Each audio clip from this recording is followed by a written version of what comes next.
Damon wasn't the safe choice. He was the "I'll fight for you even if you don't choose me" kind of love, and that's impossible to ignore. The debate wasn't just about Stefan versus Damon. It was about the parts of ourselves we saw in Elena. Who hasn't stood at a crossroads, torn between the love that feels like home and the love that feels like adventure? Stefan was the comfort of a familiar song, the warmth of a blanket on a cold night. Damon was the first drop of rain in a drought, the thrill of a car ride with the windows down. Elena didn't just choose between two brothers. She chose between two versions of love, two versions of herself. When she told Stefan, "I love you, but I'm not in love with you anymore," it wasn't a betrayal. It was growth.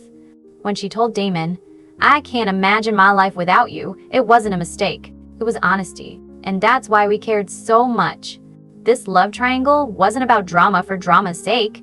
It was about real, messy, human feelings. Even if the people feeling them were vampires, we all have our moment.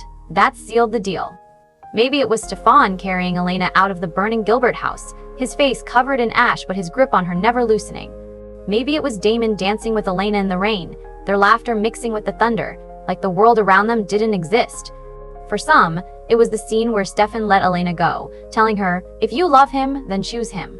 For others, it was Damon saying, "I'd rather die than be without you." These moments didn't just happen on screen, they became part of our lives. We quoted them in text messages. We made them our phone backgrounds. We talked about them like we'd been there, like we knew exactly how it felt to love someone so much it hurt. The Delena versus Delena debate might have ended when the show did, but the feelings, they're still there. Because the Vampire Diaries didn't just give us a love triangle, it gave us a mirror. It showed us that love isn't always easy, that choosing someone doesn't mean the other choice was wrong, and that both devotion and intensity have their place in our hearts.